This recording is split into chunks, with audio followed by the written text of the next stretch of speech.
Hey, welcome back to the Big Grand Show. Thank you for joining me. Now, this is going to be a new segment of the show called In the News, where we're going to discuss every Friday the topics of the last week or so, depending on, what news is going on. It could be long form. It could be a short 5-minute video. I don't really know how it's all going to go, but it all depends on the news. Now, first off, let's talk about the hurricane going on, Elsa, that's been going on in Florida and up the East Coast.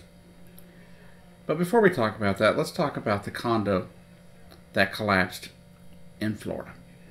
On Sunday, before the hurricane came in, they demolished the rest of the building, and some people were very upset, especially an older lady who lost her emotional support animal, because due to safety concerns, they were not able to allow people into the building to retrieve their pets before they brought down the second half of the building.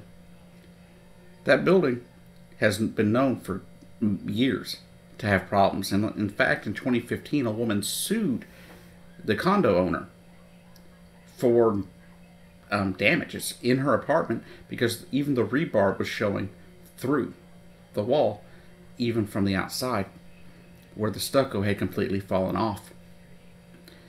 But it turns out that in 2018, 2019, and 2020, they claimed they didn't have the money to repair it. So it begs the question, what were they doing with the money that they were getting from the tenants?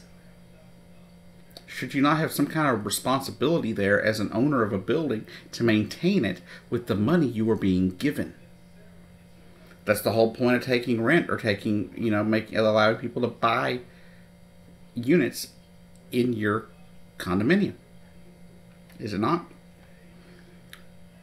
And then on the heels of that collapse, another city evacuated another condo that was doing the same. They had the same problems or similar problems that could cause structural failure.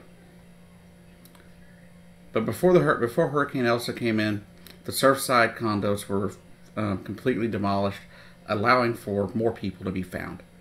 Unfortunately, of course, because of how long it's been, they're not going to find anybody else alive, most likely. At this point, it's basically a search and recover effort. Right around 100 people still missing, 78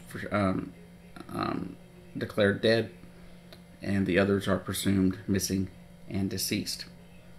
It's a really sad story. It's something I hate to see happen because, people should be responsible. You have other people's lives at risk. You should take care of them. It's your job to make sure that your facilities are safe, especially when you were told about them. In fact, you're sued because of them. Some repairs were made after that 2015 case, but those damages came right back. They didn't do anything really to fix it. But let's get into Hurricane Elsa. Hurricane Elsa killed one in Florida, injured several others throughout the, throughout Florida and on up its track up the East Coast. As of right now, the tropical storm warnings are gone for portions of, say, New York and stuff, but some areas still have them. But right now, it's been downgraded to a post-tropical storm, still packing 50-mile-an-hour winds. At this time, it's also causing massive flooding in New York State and on up into the Northeast. And this is going to continue until the storm dissipates and moves back out, hopefully over the Atlantic at some point and gets on out of here. Luckily, here in the U.S., lives we didn't lose as many lives as we could have. It wasn't a tropical, monstrosity of a storm. It wasn't a Category 4 or 5 where, you get the massive storm surges. But the rain and the tornadoes have been causing massive damage up and down the eastern seaboard. So keep those people in your thoughts. Really with the way the environment's going, we're going to see more of these storms and more storms that are going to linger and drop more rain and possibly more tornadoes. And that's how these hurricanes are going to get bigger and stronger. Even if they end up not being Category 4 or 5, you're going to have more tornadoes in them. You're going to have heavier rains. And hurricanes already had enough rain. So when people try to tell you that it's a hoax, that it's not real, that climate change is happening, don't believe them. They're lying to you. Okay, and what's sad is most of them know the science, and most of them know that it's true, but they don't want to hurt their pocketbooks, so they don't want you to know. Also in the news, it has come to the attention of some people via some whistleblowers that the Biden administration is not doing very good with the minors on the border. Of course, we've had an influx of minors on the border, unaccompanied minors coming across the border. And we're supposed to take care of them by our laws until we are able to find people here in the U.S. for them to stay with, or we send them back to where they came from. Unfortunately, the Biden administration is failing those children. In the 7 months since he took office, nothing has changed for those kids. They reopened an old Trump-era facility and hired people at Fort Bliss to take care of children who are not taking care of these children. They are not allowed to speak to the children unless the children speak to them. But the problem is, these people they have hired do not have the skills to speak to Spanish-speaking children. And they have no experience dealing with children in a professional way. So not only does that create problems, if a child has a problem and needs to speak to somebody, they can't speak because the other person's not bilingual. That'd be like taking me and putting me in a position to speak Spanish. It's not going to happen. I just am not cut out for that. But there are thousands of people who need jobs right now who are bilingual, who could do that work. Yet, they hire people who can't do the work. This is from whistleblowers reporting on a situation in Fort Bliss where the kids are being mistreated. They're living in bad conditions still, some of them still in cages in some places across the border. And we have to do better. Part of Joe Biden coming to office was to fix this. That's part of the reason people voted for him. Because we saw the deplorable conditions on the border caused by the Trump administration. But now we're seeing that the Biden administration is doing no better. Now here's the thing. Yeah, I voted for Joe Biden. But I'm still going to hold his feet to the fire. He screws up, I'm going to let you know about it. That's what we do here at the Big Ranch Show. We bring you the facts. Regardless of what side, it helps. And Joe Biden, you are not doing your job. You as the President of the United States need to do a better job of dealing with the unaccompanied minors coming across the border. I'm not saying close the border and play games with people's lives like that. I'm saying we have to find a better solution for taking care of these kids. If you're going to sit them in a situation where they don't have parents and they speak one language, most of them, especially some of the younger kids, you need bilingual speaking people taking care of them. That's at a minimum. That's not what all you should be doing. We need to make sure that their facilities are clean, that none of them are living in cages. In fact, there have got to be plenty of places where you could put these children. We have hundreds of dead malls across this country that could easily and quickly be converted into a dormitory type situation. And most of them have food courts, therefore food prep areas are already pre-built. You might as well use the giant buildings that are basically, in ruins. Or some of these big box stores that have closed. Some of the old Toys R Us locations maybe. Turn them into more, something reasonable, resembling, a home, not a cage. I had really hoped that Joe Biden would do a better job and he's not. Speaking of another mistake I believe Joe Biden is making, is how he's withdrawing our troops from Afghanistan. Now, I totally support him in pulling our troops out. I totally support him in ending our occupation of Afghanistan. It is time for the people of Afghanistan to take care of themselves. We cannot be the world's police all the time. And yes, we pulled out of Vietnam in the 80s and it created problems down the road. But we're not just pulling out and leaving them with nothing. We have trained the Afghan military. We have trained their special forces. We have trained their police forces. It is time for them to pick it up and take care of themselves. And sure, if the Taliban tries to take over, sure, maybe we should go back. I don't know. But my problem is he is setting a firm date in public. So what's going to happen? The Taliban is going to start hitting on August 31st as we leave. The thing is, the mistake he is making here is not leaving Afghanistan. It's telling people when we're leaving Afghanistan. Things that just shouldn't happen. Also in the news, the other day, under the cover of darkness, the president of Haiti was assassinated. According to officials in Haiti, there were 2 Americans and multiple people, retired military people from Colombia, who partook in this particular assassination. There seems to be a whole lot more to this than what we're getting in the news and what we're getting out of Haiti themselves, from Haiti themselves, because things just don't add up here. You know, the person that's like the prime minister, just under the president of Haiti, assumes the role of president. But the problem is, he was no longer the elected prime minister, and so you would. Is there something was he in on it?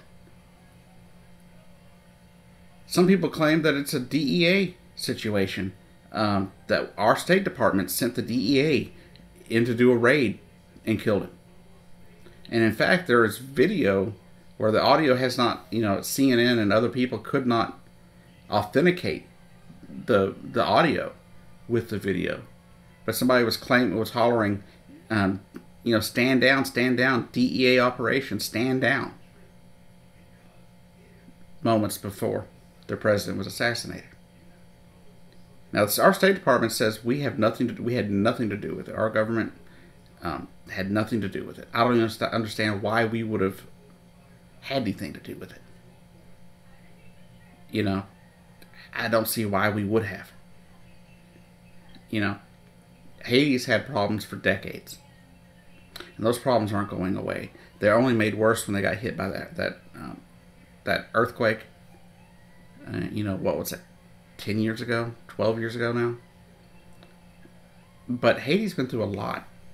And we've been having pretty good relations with Haiti overall. So I don't understand why we would have been involved in any way, shape, or form. But we will see. The more I know, the more I'll let you know. Hopefully we had nothing to do with it, because it makes no sense.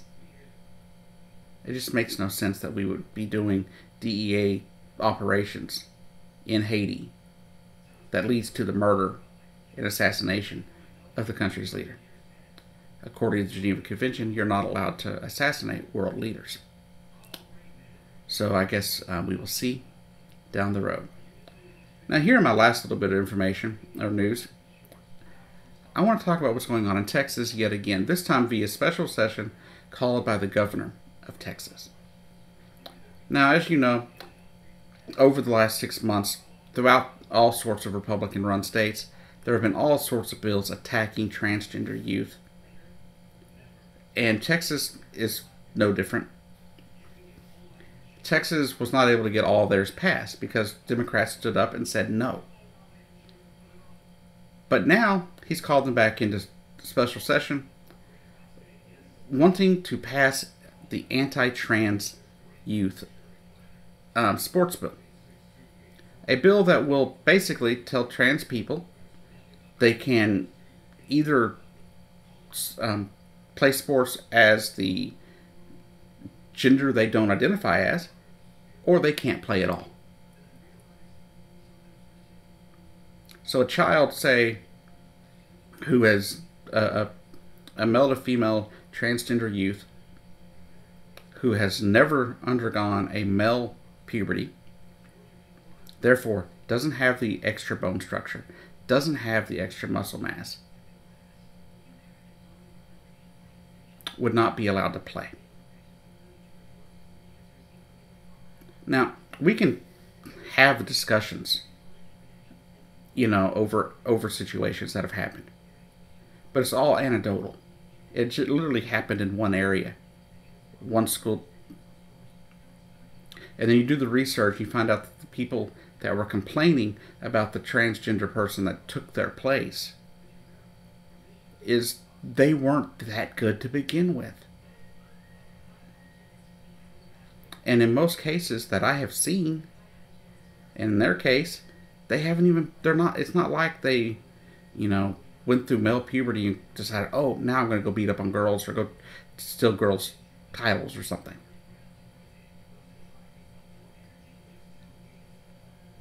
In most cases, that's not the case anymore. Because kids have more access to affirming care. And with affirming care can come puberty blockers and things like that prevent them from going through puberty. Now, does that always happen? No. Yes, sometimes kids of that, transition later still want to play sports. And I think they should be allowed to. We can have a discussion of how you want that to work. But at the end of the day, it is what it is. They should get to play. To me, there's no debate there. I have issues when you get older. But then again, we heard of an MMA fighter who was apparently so violent because they were in their 30s and transitioned to be a female in their 30s and started fighting women. Made like it was the end of the world, Joe Rogan did. Because he heard the story about one transgender fighter who broke the orbital socket of one of the women she was fighting. Well, here's what you find out later. That yes, the injury to the other person did occur. But guess what? That same person, that same transgender MMA fighter, ended up getting injured by a woman. Badly. Just as bad as the orbital socket fracture that happened to the other woman. So the thing is, it's not necessarily all about, where you were, how you were born. Now, if you want to get out, if MMA places and physical fighting organizations want to have a debate about it, that's fine. Let's have the debate, but let's let the kids play. There's no reason for it to happen. Also in Texas, they want to ban critical race theory completely. Now, here's the thing about critical race theory. You've got a lot of people out there talking to you about it that don't know what it is.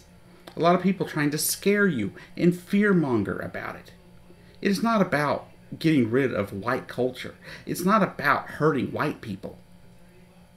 It's about teaching the facts about what happened to African Americans in this country. As I have said many times, I don't give a damn what happened in other countries to black people. What I care about is what happened here. And what happened here was one of the worst things you could ever imagine. I'll discuss what we did to the native population at a later point. That's an entirely different video. But what we did to African Americans here, enslaving them for hundreds of years, generations, and then even after the Civil War, treating them like less of a person. Remember, we had in our Constitution at one point that a black person was, what was it, 3/5 a person? We had it in our Constitution that they were not full people. These are things that aren't going to be able to be taught anymore in the state of Texas when this bill passes. So basically what they're trying to do down in Texas is tell teachers, you can't teach the truth. But as I saw someone said on Facebook the other day, if African American children are old enough to face racism, then white children are old enough to learn about it. I don't care if you call it critical race theory. I don't care what you call it. I call it history. I call it the truth.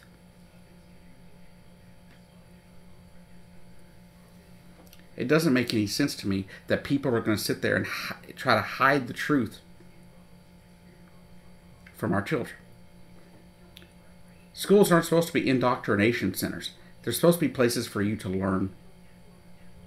And unfortunately, over the years, we have definitely been indoctrinating kids to believe certain things.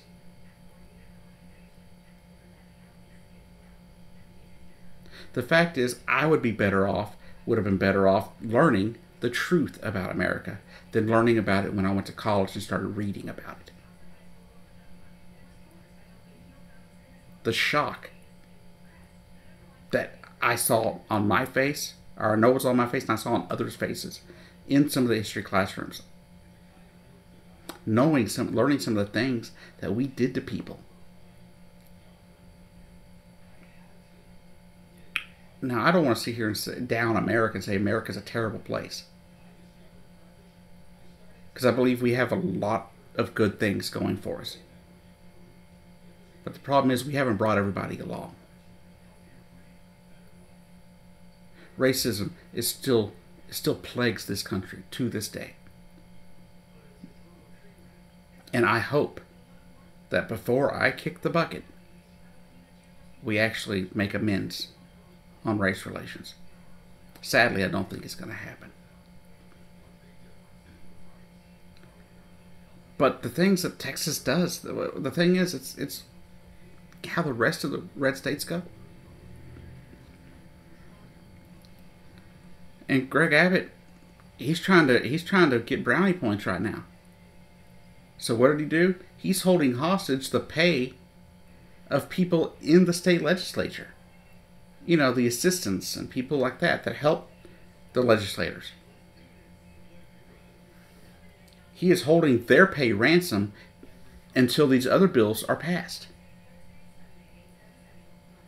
I read earlier that he's not going to pass it, or that he won't sign the bill for paying these other people, or the appropriations for the legislature, until these other bills are passed.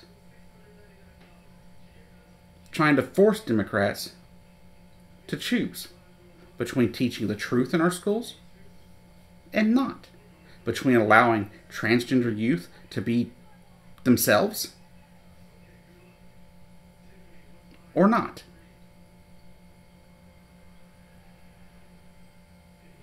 These special sessions are terrible. You have families who just testified in May, like Kai Shapley and her mother, that just now, got a little bit of rest from the last session, where they had constantly were attacking trans youth and trying to legislate trans people out of existence. And now, this family has to go back to the legislature and beg again for their existence? How un-American is that?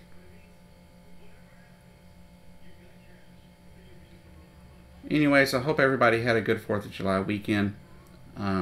If you didn't, I'm sorry.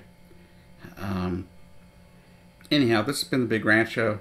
This has been In the News, and I'll see you down the road.